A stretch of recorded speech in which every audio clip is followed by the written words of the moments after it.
Hello and welcome to the podcast extraordinaire, I Like This Thing, a podcast where myself, Kristin, and my brother, Matthew, talk about things that we like. It's a podcast where we celebrate unironic enthusiasms, and each week we will both talk about something that we like, hopefully not for a completely mind-numbing amount of time.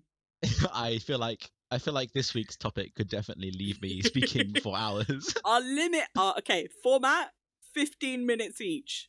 We will see how well for me we can stick to that. Do you want to lay down any ground rules, or do you want to just go for it? I don't think the general public gestures broadly to the audience needs to know our inner machinations. You say machinations? I say machinations. Oh, maybe it is machinations. It's spelt machinations, though. But that doesn't mean you say it like machinations. The Borgio-Wisey. I've hit my Zoom call awkwardness now. I don't know what to do. I feel like it's kicked in. Well, let me put you at ease with a joke that I came up with the other day. Oh, and no. I've told myself multiple... Actually, I feel like I've gained confidence. I want to stop you talking. No, now it's too late. You're in for the joke now. Okay. Oh, no. What is the difference between a car and a cow? So many logistical differences between a car and a cow. Oh, you're too similar to me. That's like literally the punchline. The punchline is a car is a vehicle of transportation with a motor, and a cow is a mammal who is primarily farmed domestic production of beef and milk. The joke is that they are just two very different things. Yeah. I guess joke. No. We can't open the podcast like this. It's too late. It's your turn. Right, you're going first. You have 15 minutes, roughly. I will forgive going over in the name of promoting unironic enthusiasm. You have 15 minutes to talk about the thing that you like. So I have decided to defend something which has gained controversy online. And mostly my desire to talk about something which I've unironically enjoyed has arisen from the fact that it seems to not be the most popular thing. Is it J.K. Rowling?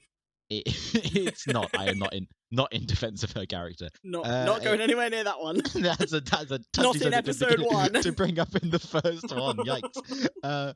No, I am in defense of a video game called The Last of Us 2. The Last of Us 1, the first game, very much like Star Wars: A New Hope didn't have the one part of it. The Last of Us was my favorite game and is and probably remains my favorite game, like full stop, ever. In a short description, it is a third-person fighting game where you strive to survive in a world which has been taken over by the zombie apocalypse. It's a zombie shooter survival game. Yeah, exactly. Yeah, okay. And in the first game, you play as this character called Joel, and you find this little girl called Ellie. I'm going to spoil these two games for you, by the way. That's kind of obvious from the fact that I'm going to be talking about. Spoiler alert. If you actually intend to go play these games in their entirety, probably don't listen to this. Do not listen to this, although you're not going to be listening to this, so it's fine. Ye of little faith. I'm just saying The Last of Us 1's plot's been out for like 10 years. It's the most popular game around right now. I think you can probably... Do you have a one-sentence summary for The Last of Us, the first one? Yeah, I've tried to scope down to a very little amount. Because when I explained it to you, it was like 10 minutes long. That's not what we need. That is an understatement. Yeah, shut up. The Last of Us 1, Joel, this character, finds this girl called Ellie, and Ellie has been bitten, which is the way in which the zombie virus is transferred to people, and she hasn't turned. They believe that this could cause to turned to become a zombie. That's terminology. She is believed to be the cure, because how else would she have survived unless she had grown something which had immunity to it? And the entire scope of the game is to get Ellie to this hospital base where this group called the Fireflies, which is sort of the rebellious group in the country, in America, Right. is where it's at. A UFO has landed in America, the only country UFOs ever seem to land in. Thank you for that Monsters vs. Aliens reference. You're so welcome. And the whole scope of the game is getting her from the beginning at point A to point B, which is the hospital. Mm-hmm. And along the way, Joel reopens himself to her. Emotionally. Because because he used to have a daughter. She died to this pandemic. She dies in the tutorial, by the way, which for our listeners, that's the opening tutorial. I will let you know that I have tried to play this game and I died 3 times in the tutorial. I was there. Yeah, that was a painful time to experience. I'm going to be honest for you. Yeah. She dies, and then Joel becomes this sort of empty shell, and Ellie sort of reopens the emotional side of him. At the end of the game, he drops her off at the hospital, and then he discovers that they're going to have to kill her because they need to get the sort of immunity off of her brain, so they have to do like a post-mortem op. Right. And he's like, no, I don't want that to happen. And then you have to play as Joel, killing the rest of the hospital, to get her out. And that's the end of the game. That's it's like the trolley problem on steroids. Yes, kind of. But the whole point of the trolley problem is you have a choice. Whilst when you play as Joel, you don't have the choice. You just have to follow his instincts. Oh no, I see what you mean. Yeah. The Last of Us 2 is based 5 years after this. Right. Ellie and Joel have moved into society. I'm going to give it a try. Society? Moved into. Okay. They live in a society. We do live in a society. And get a load of this society. Get a load again. I hate you. This is why I can't tell stories in 15 minutes, because you distract me the entire time. I'm listening. I am rapt with attention. You sit there in your high pedestal and go, I can't believe it takes this long to explain, whilst you input with these dumb references. I'm just trying to make it interesting. Not that it isn't interesting. We are here to promote unironic enthusiasm. I'm glad that you have to clarify that in the first point. To myself as much as anything. Go. Yes, so The Last of Us 2 is based 5 years later after the events of the first one. Ellie and Joel have made their way into this small little haven in Seattle. And the game takes place as Ellie. You're now playing as Ellie rather than Joel.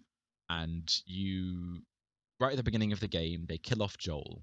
And I'm going to sort of address the controversies as they come in the chronological time span of the game. This is one of the first and one of the biggest controversies of the game. People had an issue with them killing off Joel. Right. And it is admittedly an incredibly bold statement for the game. It's huge. The whole scope of the first game was played as Joel, apart from this tiny little bit at the end where you play as Ellie. And he's everyone's favorite character. He's become this lovable dad figure to Ellie, and he's no longer the sort of weird character that you knew him as at the beginning. At the end of the game, you've grown attached to him. Yeah, you've built up however many hours of gameplay of actual it's like 30, 40 hours. Yeah, and you grow an attachment to a character who keeps dying over and over again to the same group of zombies, because you spend hours scoping out how to get through specific areas and working out specific puddles. One of the issues was not in and of itself that Joel had been killed. I think that would have been fine. However, it was that it was leaked a month or two earlier to the game's release that he was going to be killed with no context around it, or very little context around it. And people got so mad at them. I'm assuming you know what review bombing is, but for the people at home, review bombing is when a demographic of people who all have the same line of thinking or ideals group together and specifically find the thing that they don't like or do like, and they go onto one website and go only give it zeros or hundreds, seeing as 0 being the lowest, 100 I was being going the to say highest. I've never heard of positive review bombing, but that it happens, but that's much more of a wholesome topic. Or not. I'm thinking of the One Direction fandom's enormous obsession overly, with getting every single to number one. Yeah, exactly. But yeah, so they went on to IGN, which is one of the biggest gaming reviewing platforms, and they and they just gave it zeros, or Metacritic, which is another one. They gave it zeros, and they talked about how they hated it. And I think that one of the biggest one of the biggest YouTubers, Dunkey, describes it well, where he talks about how people are mad, but they don't actually know why they're mad. And it just seems to be this sort of, not to make a social commentary point in our first podcast, but this mob mentality. No, I think that's absolutely correct. Yeah. Where people see that, oh, everyone else is doing this, I'm going to join in. What's and the thing especially today, Twitter? Let's be yeah, angry about an exactly. unreleased game sequel. What's our 15 minutes of fame today? Like it's very much because The Last of Us was so popular, it gained such like notoriety amongst gaming like circles. It's very much been influential upon like So games the that followed sequel was afterwards. important. Yeah, and it was going to be hugely impactful, even if it wasn't amazing. Which everyone's, yeah, even people who are supportive of the game, like me, I think it's an amazing game. I don't think it's as good as the first one, but I still think it's an absolutely stellar game. Yeah. Well, from what I've Even if heard it's you an amazing say, the game, first one is unfollowable almost yeah, because it's exactly. so That's good. that's kind of one of the issues with it, is that when you Right. create something which is nigh upon perfection, Mm. you you struggle to follow afterwards. What do you do? Uh, Yeah. yeah. I think one of the issues is they struggled with that idea, because how do you fix upon that? And there's definitely signs of that. They pushed back the deadline over and over again for when the game was going to be released. Um, the workers were completely overworked to make the game, and the end product at the end was amazing, but it took them another extra year from when they were going to release it. Oh wow. E3, which is a conference where they reveal the newest games, and sort of it's like the big, like, when movies are given trailers long in advance. It's like that, Yeah. but for video games. In 2016, the E3, then that's when they revealed The Last of Us 2 was going to come out. Um, Mm. and they gave this trailer which was absolutely stunning. It showed like the high quality that is now in the game, and everyone Mm. was like, "Oh my goodness, The Last of Us 2 must be coming out in the next year." And then no news was heard of it for like 2 years. Oh wow. Um, and everyone went, "What happened to that?" Because it sort of started to build hype and then immediately dropped down again. Yeah. So when And was it released? it was then spoken in 2018 that it was going to be released mid 2019, Mm. but that never happened. And it was pushed back again and again on through like headlines on Twitter and stuff like that, where the guy, the leader called Neil Druckmann, of the company Naughty Dog, Oof oof. thank you for that, was like, I'm sorry, but it's been pushed back. We don't think it's quite high enough standard. And then it was pushed back to early 2020, and then he he was like, "There's a pandemic going on. If you hadn't noticed, we have kind of short on workers right now, so we're going to push it back even further." People got mad at them for that as well, Oh because boy, people when suck. you build up a hype for a date, they expect Yeah, it, and that's then when fair. that's pushed back, they get mad. So the Joel controversy was kind of, it just existed beforehand. Um, like, they were mad going into the games. People were starting to like drop Mm. their Okay. pre-orders and stuff like that, and get mad at people who supported the game in the first place. Yeah. Um, and then the game did amazingly on the sell weekend, which is when the first weekend that the game's released. They measure it in sales. It got like 4 million sales alone in the US. Wow. Yeah. Also, by the way, you're 10 minutes into your time, but keep going. It's great. Okay. Yeah. Fair. I feel like I've given a lot of what I'm talking about anyway. The Last of Us 2 then follows. I'm going to go a bit back into the plot now. Go for it. The Last of Us 2 then follows Ellie on this revenge story to try and catch up to the person who killed Joel, who is Abby. And upon the way, she essentially loses herself, is what I would say. She In the moment slowly. you want it, you better ever let it go. I love that You Eminem only song. get one shot, mum's Shut up. spaghetti. um, she essentially, this lovable character that you used to know and love becomes, it's like the reverse of what Joel does in the first game. She slowly Right. loses her humanity and becomes this less and less empathetic character until she is just this murdering machine to get to Abby. Crikey. And on the flip side, when you play up to catching up to Abby, you then switch sides and play as Abby from the moment from when you've killed Joel onwards. That's quite a bold move. Yeah, that is quite a bold move, and I think that was also another issue where people were like, "What? What is this?" Yeah.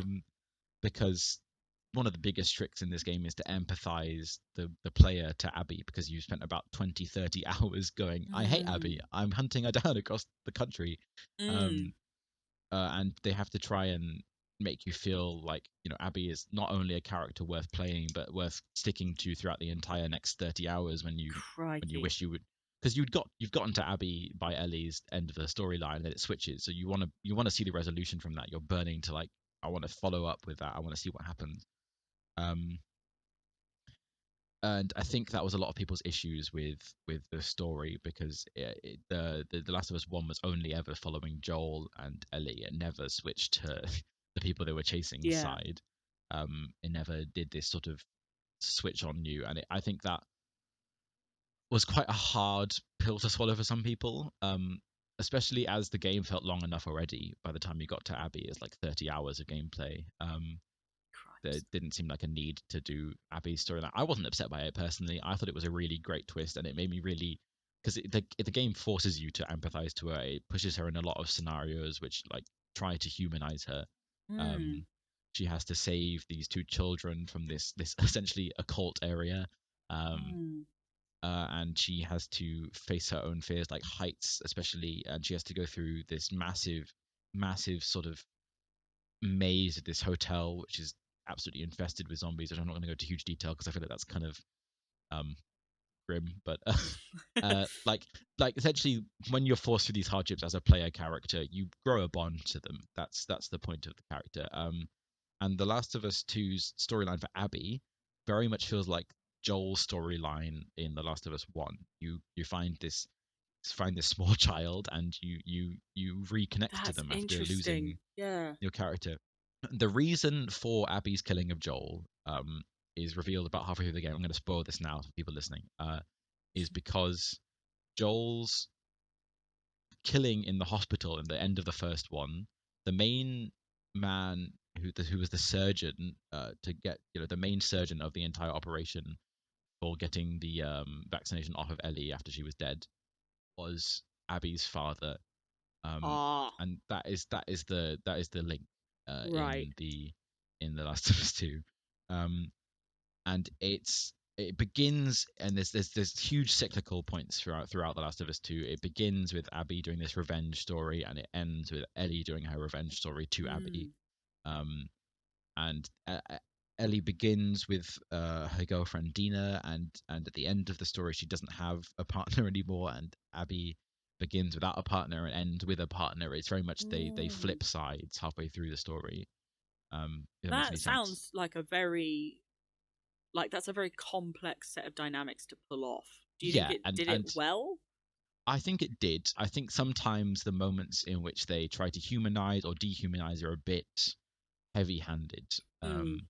I That think that seems would be fair. one of my complaints of the game. Really, is that sometimes Abby's moments are like, "Wow, she's such a she's such a cool saving human. I can't believe she's so cool." Was a good Uh, person. Oh gee. it's not quite the moment where you, like, talk to one of the game, like the NPCs, one of the input characters in the game, and they go, "Wow, I can't believe that Abby fellow is so nice." But it's a few steps away from that. But it's still like Okay. it sometimes feels like the game is Yeah. really trying to be like, "Wow, she's really cool and epic, and you should really like her and stuff." Uh, Yeah. um, and you go, "Game, come on, game." um, and sometimes Ellie's moments are really, really good. I'm not going to go into huge details, but there's some moments where you watch Ellie respond to something which should be like running away, or like have this impulse to get away from it, and she just sort of sits there and looks at it. You're like, I know she's supposed to be traumatized, but oh my goodness, get away from Yeah. this scene. Crikey. And I think one of the main final issues that they have with The Last of Us Two is that the ending doesn't end the way you want it to. I'm going to Right. ruin the ending to this. The two storylines finish their dance, and they meet together at the end. Hmm. And you play as Ellie to finish it, not Abby. Oh And right. you do this awful little fist fight in the sea. Both of you are exhausted and half dying. Abby still has her child called Lev, not her actual biological child, but someone she's essentially taken in. And they're doing this fist fight, and it's grim, and you think the game's been leading you to this for like 60 hours. Ellie's going to kill Abby. That's just what that's what the game's been leading to. And then you have this series of flashbacks throughout Joel's like past whilst you're fighting her, and it ends with Ellie sitting there, being like, I can't kill you, I cannot kill you, I'm gonna leave you go, leave before I change my Wow. mind, kind of Yeah. mentality. And she's left in this like she's left in the this shore to the sea, like half sitting in the water, like sobbing. And I think a lot of people got upset with that, because one of the things that people took away from the game was that the game was really trying to hammer home the one very simple point of, and this is internet speak, revenge bad. Um, Yeah. and I think people have missed it. It's so much more nuanced than revenge bad. It's not. They're not giving it the credit that it's due. Game is this intricate little masterpiece of how these little tiny storylines interweave with each other, and what it is like to live in these kind of like zombie times, and let alone engaging with the emotional sides of each character. Abby is Yeah. this deeply traumatized character where she felt that she needed to kill Joel to get the revenge for her father, but afterwards she is ridden with guilt, and she doesn't know what to do with herself. Whilst Ellie is this character who is already this little mess of herself, because she doesn't know what she's doing anymore, because the whole saving the world has taken away from her, and she's this little mess because she's dealt with so much at this tiny age. Yeah. And this revenge story is so much more than just a revenge story. It's a story of like loss, humanity, how to regrow connections, what it would be like to live in these moments. And I think if I were to end off this part of my side, I think it was an amazing game. Just to point out like the graphics and the sound quality for a second.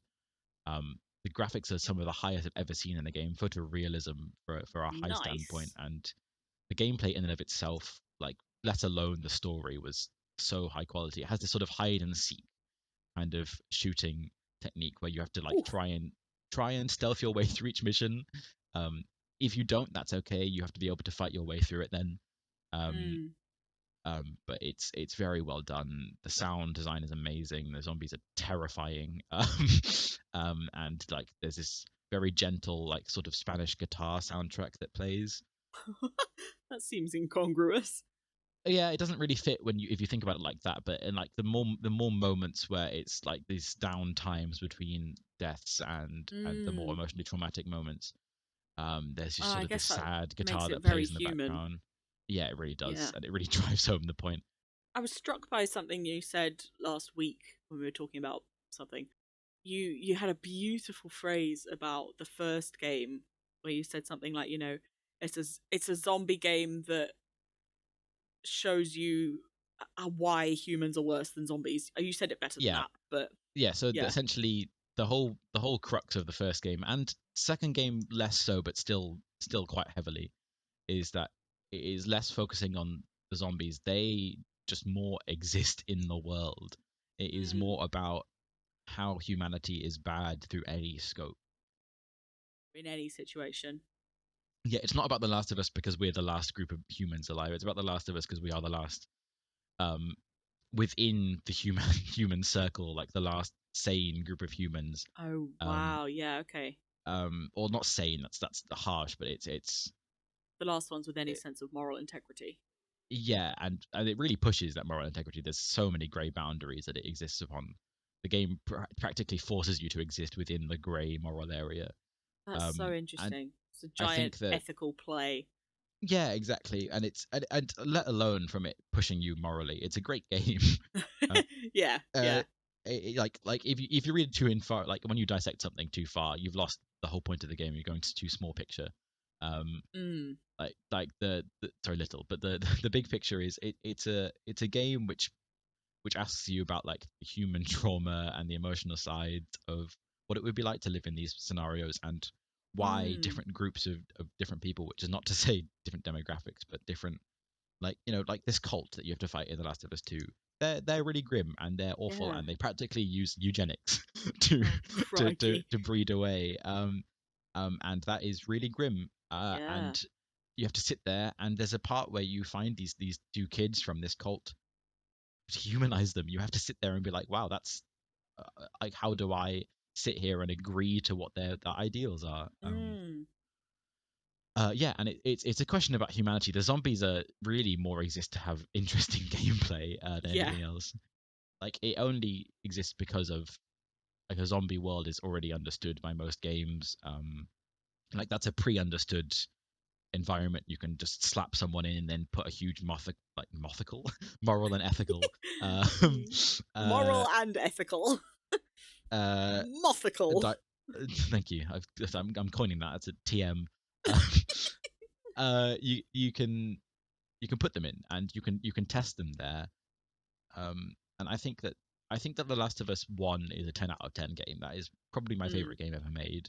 Last of Us 2, I probably put between 8 to 9, which is still really high. I would put probably like 8.59 on better times. It is phenomenal and a great sequel, and I don't think they're going to make a trilogy. I think that's the end. I think that's the full stop on the storyline. But I think, honestly, it was a great game, and I don't think people quite understand why they're mad at it, is what I would end it off with. Nice! So that is the thing that today that I would say is an unironic enthusiasm. Is the thing that Mojo likes. Amazing. I really enjoyed that. Did I stay within the time limit? Nope.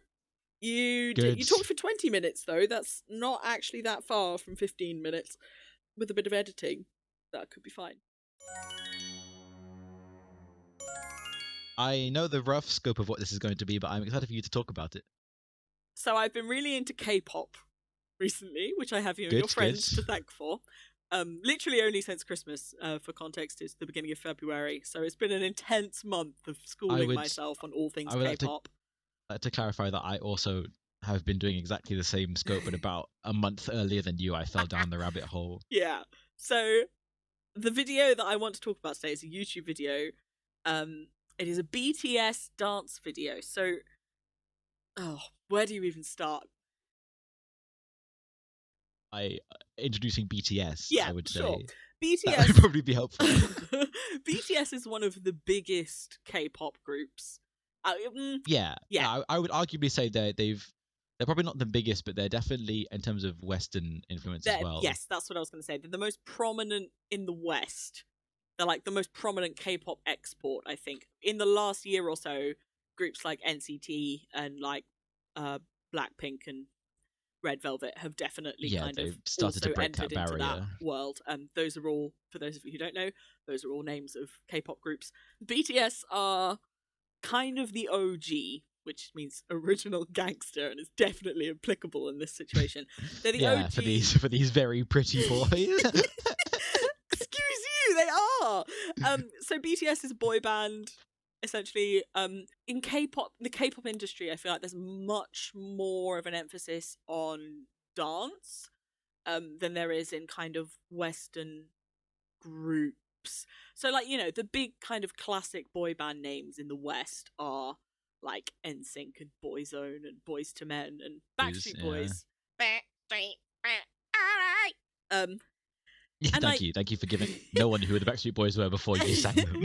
I feel like they danced, but it was mostly about songs, whereas in K-pop it's very much about songs, but is also like they are militantly good dancers. Oh my days. No, some of their videos are ridiculous, and their choreography is astonishing, and that is what I want to focus on, because the video I'm talking about is the choreography rehearsal video for their song Dionysus. Or Dionysus. Okay. I'm still not sure how to pronounce that, which I should have looked up. The Greek god of wine? Yes. Yeah. So this is what's interesting to me. So they have a track on their album, Map of the Soul 7, I think is what it's called. You could say anything to me. You could say anything to me and I'd be like, yeah, that sounds about right, to be honest. Yes. Their album, Fig Roll Time. No, their album, The Muppets Christmas Carol. Their album, The Batman Night of Gotham soundtrack. Directed by Christopher Nolan. Oh my days, train of thought. Okay, so Sorry. Dionysus. I'm going to pronounce it Dionysus. It might be Dionysus or Dionysus. But it's an old Greek name. Nobody knows how to pronounce it. It's fine. And this song is like, it's a bop. It's a tune. It's a fun song as a song. Yeah, they always are. Yeah. Yeah. So at the MMA awards show in 2019, BTS, this group of 7 Korean guys, whose names I will get into later, performed the song Dionysus. Was it the premiere? I'm not actually sure, because the thing is, I've watched the performance, and their performance at the MMAs was incredible. It is super long. Like, the video is about 40 minutes long, which is why I'm talking about the rehearsal video for one particular bit of that, because the track on the album is about 3 minutes long, but the rehearsal video for the performance includes like a 2.5 minute like dance break in the middle, so it's 6 minutes, and the actual performance, is all lights, camera, action, and it's the set dressing, and there are like horses on stage, and it's huge Are they and bombastic. Actual horses? Actual horses. There's a whole track beforehand with like augmented reality and these stars, and it's stunning theatre, basically. Sounds phenomenal. But the thing that I like about their dance choreography videos, the rehearsal videos, is it's just them, no like dressing, minimal props, just them, just dancing. And I genuinely, okay, don't come for me, K-pop fandom. I think BTS are great. No one's going to be coming for you. I think BTS are great. I'm really into K-pop generally right now. But the thing that has made me properly hone in on BTS and be like, holy crap, these guys are phenomenal, is the dancing. I think their songs are fun. I really like their music. There are some songs I really love. Yeah, of course. But it's the dance videos that just absolutely, like, just breathtaking. So, I looked into what the lyrics of Dionysus are, because I was really intrigued by, obviously K-pop, they sing in Korean for the most part. Occasionally there are English phrases, but for the most part I don't know what they're saying, which is great fun. But obviously Dionysus is... Yeah? Sorry, go for it. I was going to ask if is it like based around Dionysus, or is it just sort of a name and then they went with it and ran with it? So that's what I was interested in. I was like, why?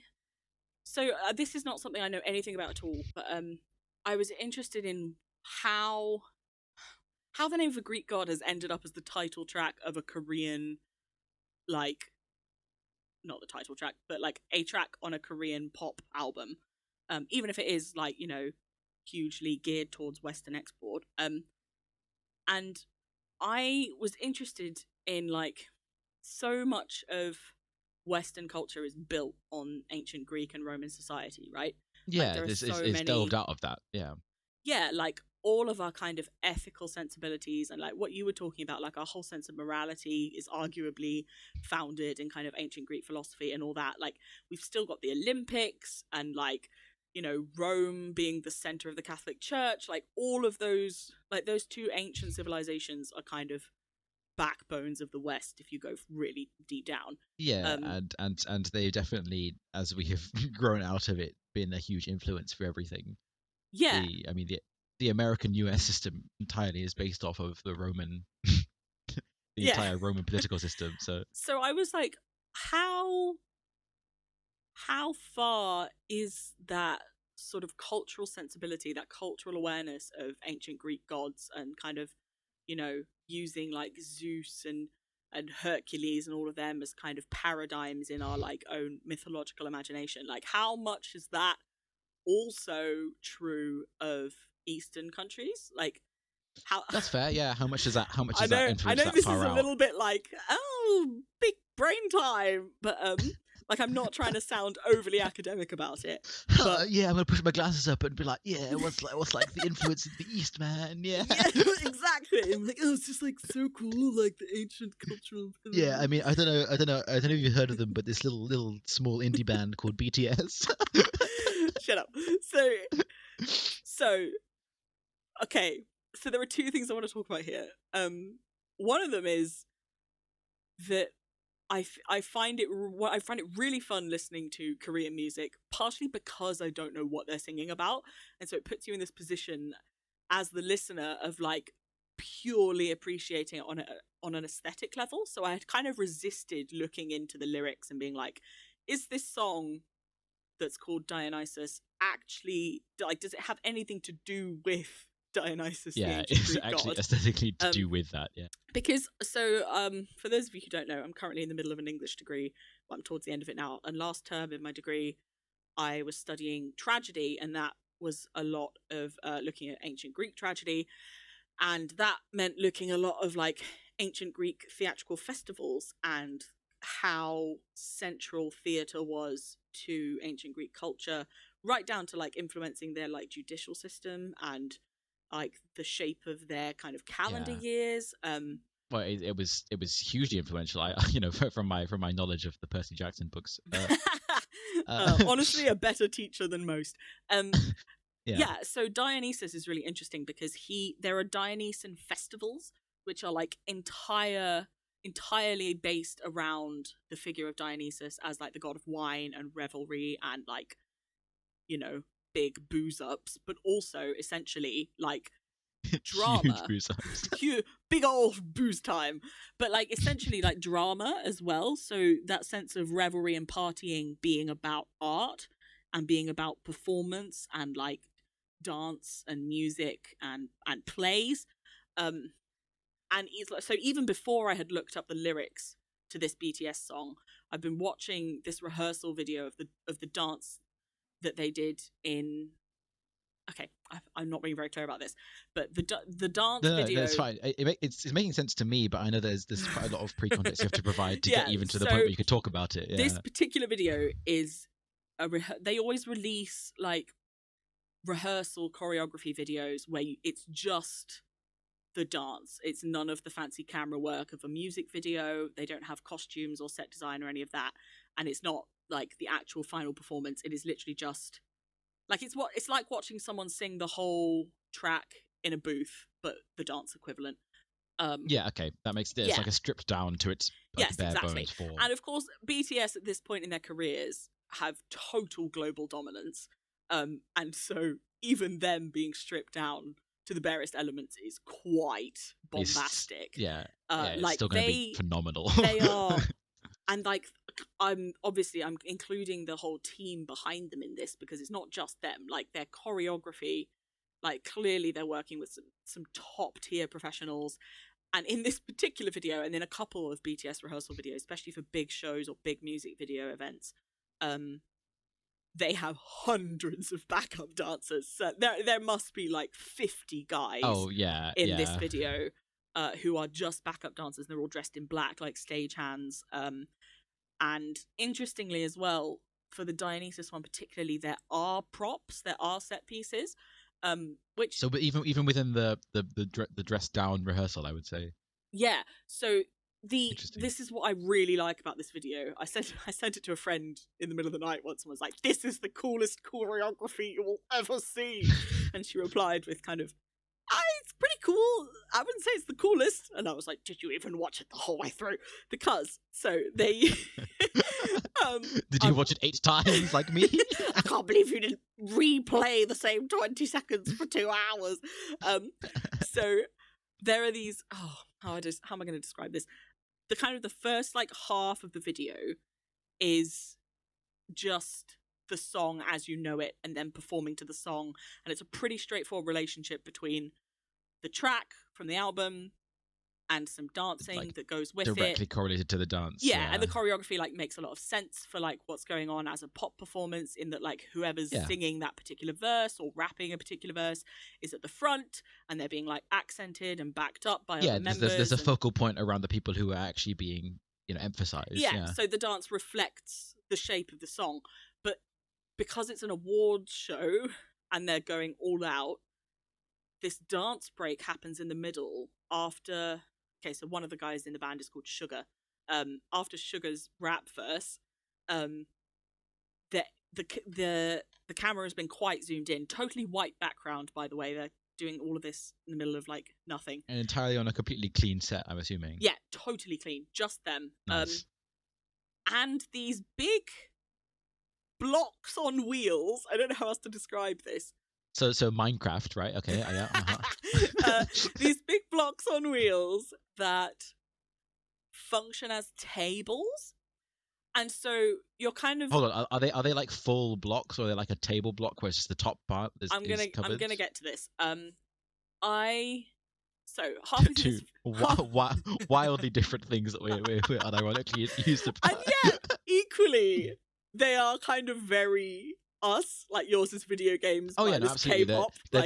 They're very telling of our personality. The most basic internet taste. Anyway, so completely lost my train of thought. After Sugar's verse, sorry. The blocks. You've kind of, at this point in the video, you've taken for granted the perspective that the camera has put you in, because for most dance rehearsal videos, and that's not just for BTS, but for like all of them, all the NCT dance videos. Has it been on like a fixed scale? Yeah, you get the idea that they've just put a camera on a tripod and then they've performed in front of it, and that is what's happened for most of this video. And then about halfway through, in fact, I've written down the timestamp at 3 minutes and 7 seconds. Yeah, I'm so. I was about to say, I don't know why you've written down timestamps, because no one's going to go to the video. Like, yeah, well, Kristin told me that it was 3:37. I would.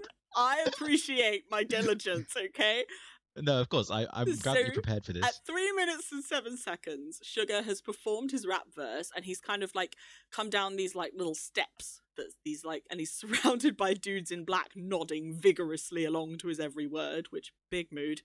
And he comes right up close to the camera, and then suddenly, when the song breaks out of the version that you know, the version that has appeared on the album, the camera snaps back by about 30 feet, and you see that Sugar is actually standing in the center position of a super long black table.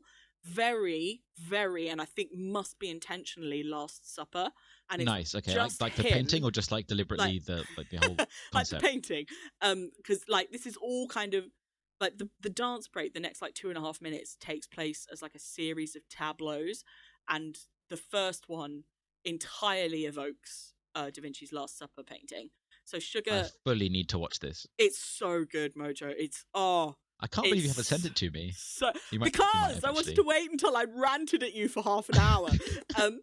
So hyped me up enough. So the music has like cut out, and it kind of switches into this cinematic, like moody kind of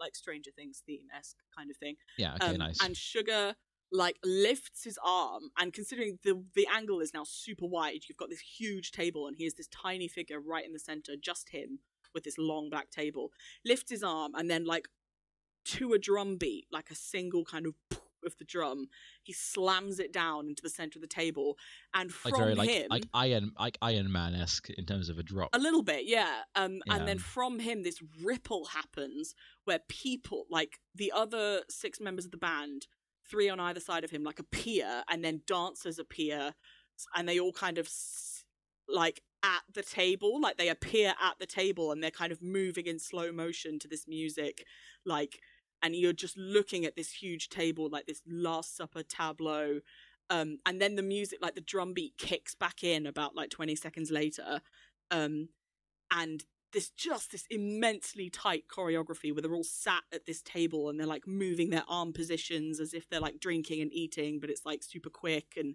like looking at each other, and their emotions, which happen from Sugar in the middle, that run like all the way along, like really quick ripples, like moving out from the central point, like little like electrical like flow happening around the entire thing. A little bit, but then like that moment is breathtaking. That kind of that interruption into the music, and that appearance of everybody at the table in this kind of slow motion like weirdness, and then like basically a dubstep break happens. It's so funny. It's so 2007, but it works. It seriously works. Like, and they all start dancing on the table, but like in different turns, and the background dancers, who are all dressed in black, and the table is black as well, which, you know, it's very, very high contrast because the surrounding, like the floor and the walls, are completely white. And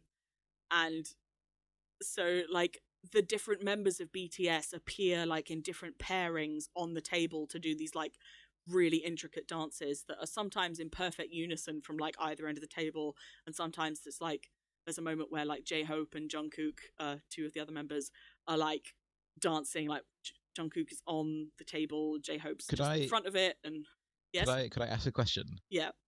How much from the 307 mark have you moved? How much of this is analyzed? So like has it been like 30 seconds? This is a minute? all. So for the 307 is the dance break. Sugar hits the table at 3 minutes and 13 seconds. Good. And I've written 3 minutes and 48 seconds. Things get dubsteppy. Good. I wasn't trying to put you down. I was trying to work out the scope of how long. So this is all happening very quickly. Okay, yeah. And the effect is like dazzling because again the camera doesn't move. You are watching the whole thing, so it moves from this. Oh, there's a whole bit I haven't told you about. So in the performance, good. In the performance of the MMAs, there is like and I think that the rehearsal video for this section is 9 minutes long. What are the MMAs? The MMAs was like the award show where this dance happened on stage. Okay, cool. So the build up to Dionysus, which is kind of the big final number of their performance there, starts with a series of what they call stages, where each member is on like a different stage around the kind of arena, and they do a mini dance, and it is a gorgeous showcase of the strengths, like the visual and performative strengths of each member of BTS. The 7 members deliberately highlights them, right? Yeah. So they each, and it kind of like is this medley of music that rolls through like the choruses or lines or just like little snatches of all of their big hits so far in their career. And they are breathtaking. My favorite ones are J-Hope's and Jimin's, who I think most people would agree they are the 2 strongest dancers in BTS, and they're very, very different as well. J-Hope is immensely technical, like his control is astonishing. Is this specifically dance or dance? Voice? Yeah, I'm entirely talking about dance. I'm not interested in the music right now. I mean I am, but not for this particular moment in time. So J-Hope is immensely technical, but like never sacrifices like a sense of freedom and like recklessness. Like he's got real soul in his dancing. And Jimin is like clearly classically trained. I could talk about Jimin for a very long time. He is that's fine. I mean, incredibly... Kristin, that's the entire point of this podcast. He is an incredibly beautiful human. Like, it's ethereal. It's so mad. Is this the guy you were texting me about fairy? Fairies? I don't want to get the terminology wrong here. The Fae, creatures of Fae, which is not the same thing as fairies. No, that was Taeyong from NCT. But Jimin is up there. So J-Hope's like stage in that kind of 9-minute build up to the main song, like he's got a couple dancers with him. It's very rapid, very technical, very breakdance style. And Jimin is like just him. And in the rehearsal video for this, he's barefoot and he's got this like white scarf that he like dances with, and it's this like ballet, and it's so beautiful. It makes my heart hurt. It's so stunning. And his dancing is amazing. And he just like, the precision. Yeah. Anyway, so it then builds into this main Dionysus performance. And so, you know, when the song has been broken down into its components, instead of going from that incredibly intimate, like just one member of the team dancing at a time in the kind of build up to like different moments that have all been mashed together of all of their hits, you now have traveled in like 10 minutes to the middle of a track that's like heavy dubstep, and you're super zoomed out. And the members, instead of representing themselves and their styles individually, are creating a series of like really striking tableaus where like they appear like on the tables. There's an incredible moment where like two of them kind of run at each other from either end of the table, and they like do this like little dance where they like cross over, and then they fall off either end of the table. It sounds almost ballet-esque. It really is. So it's very theatrical. Nice. Okay. And so they fall off either end, like backwards, but like the backup dancers catch them like a trust fall. And so they kind of fling their arms out and fall backwards. And at the same moment, right next to them, another group of backup dancers pushes two other members onto either end. So this is like this motion where they literally fall off and rise up at the same time. That's really cool. It is yeah, insanely cool. And, you know, like the beat is starting to like move double time, and kind of as you hit the 5-minute mark, they're all on the table doing this like dubstep moment thing, and then it switches back into the break of the track that like you know from the album, where like RM, who's like one of the rappers, goes, "Are you ready for this? Are you ready to get hyped?" And then like the final chorus happens, and oh, it's so good. There's like a mini like table thing on wheels that gets pushed to the front, and there are like 7 chairs on it, and they all do this dance, and then it ends with them turning around, stepping up onto the plinth and sitting down in their chairs, and all the backup dancers have vanished, and it's just this shot of the 7 of them sat in chairs looking at the camera, and it just it makes me want to punch a horse. It's so good. Why was that the I couldn't think of anything because there are horses in the performance. Really wants me to just hit a poor innocent animal. That's what I want to do. No, I feel like I can't punch very hard and the horse can take it. Oh man, yeah. It's so good. That's the thing that I like, and it captures so much of what I love about K-pop, which is what I love about BTS as well, which is there is so much more. It's like extraordinary depth. Yeah, but I think I'm really interested in how visual it is, because I think you put the nail on the head being like, it sounds like ballet in the sense that like it's not just dance for the sake of I can move real cool. It's dance in a way that is really articulate and has like narrative almost, and like poses as many questions as the lyrics do. Oh, I was going to come back and talk about the lyrics. I've definitely talked for way too long about this. You're about 25 minutes in, so don't worry about really it. Sorry. No, it's fine. I've thoroughly enjoyed it. Yeah, I mean, I went and looked up the lyrics earlier today because I was like, I should probably have some awareness of what they're singing about. I wasn't really expecting much, but actually... And you'd be surprised, they're not just singing the word Dionysus over and over again. Yeah, like, I mean, the way they dance makes it sound like, you know, and there are like English moments where they go, 1 shot, 2 shots, and you're like, oh yeah, it's about like drinking. But it turns out that the Korean word for art is really similar. It's like a syllable away from the word for alcohol. And so the whole song, which is mind-blowingly appropriate for a song called Dionysus. I know. Yeah. So the whole song riffs off of this works idea. On the blurring of that line, right? Yeah, that like drinking from the kind of creative chalice is deeply intoxicating. And it like there's this sense of kind of loss of control that is both simultaneously about being like getting drunk and partying and the kind of Dionysian revelry of like festival and alcohol, and also the power of creativity and like performance and art, and like that is so bloody appropriate for something called Dionysus. It just blows my mind. Here's a question. Do you think it was retroactively called or retrospectively called Dionysus, or do you think it was called Dionysus and then they wrote it after that? Yeah, I think I probably, if I'm like, oh, that's funny, a track called Dionysus has actually got some really Dionysian themes, I'm probably doing a disservice to them to think that that's an accident. Like, clearly they knew what they were doing. And like... But you know, wow. In this song by the Backstreet Boys, they sing about how Backstreet's back. I don't... Okay. I didn't realise this song would be about... I wonder if that has anything to do with the fact that they're back and also all right. our street. Oh my days.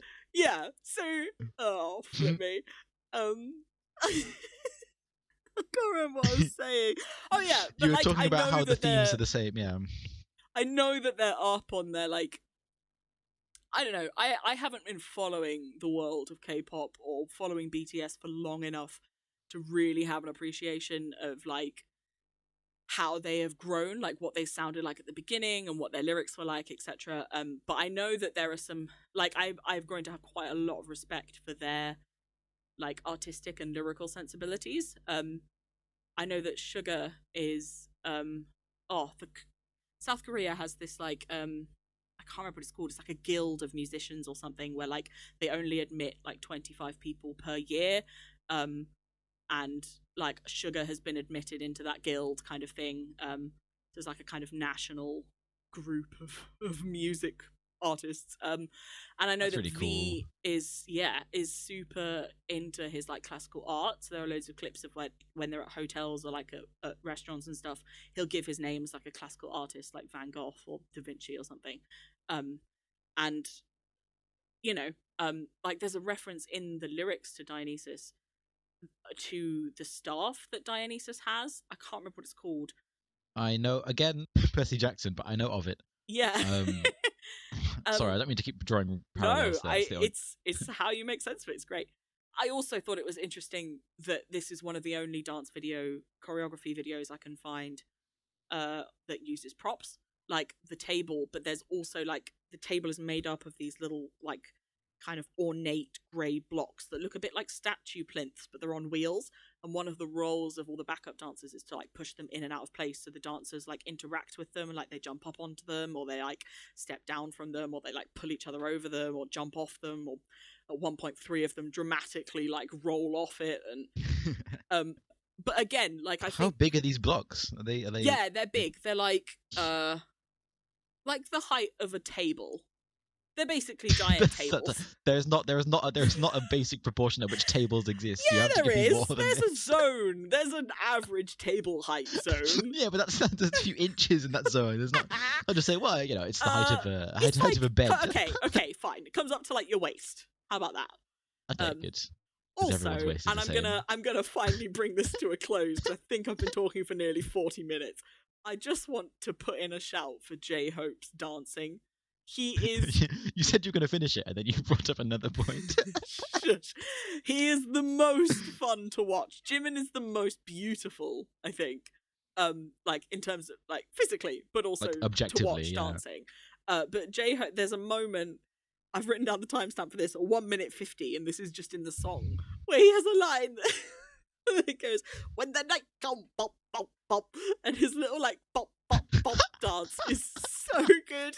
It's so good. Oh, man. Is that how you're going to end this part? That's the thing I'm going to end. Oh, it's a mess. It's an absolute catastrophe of a podcast.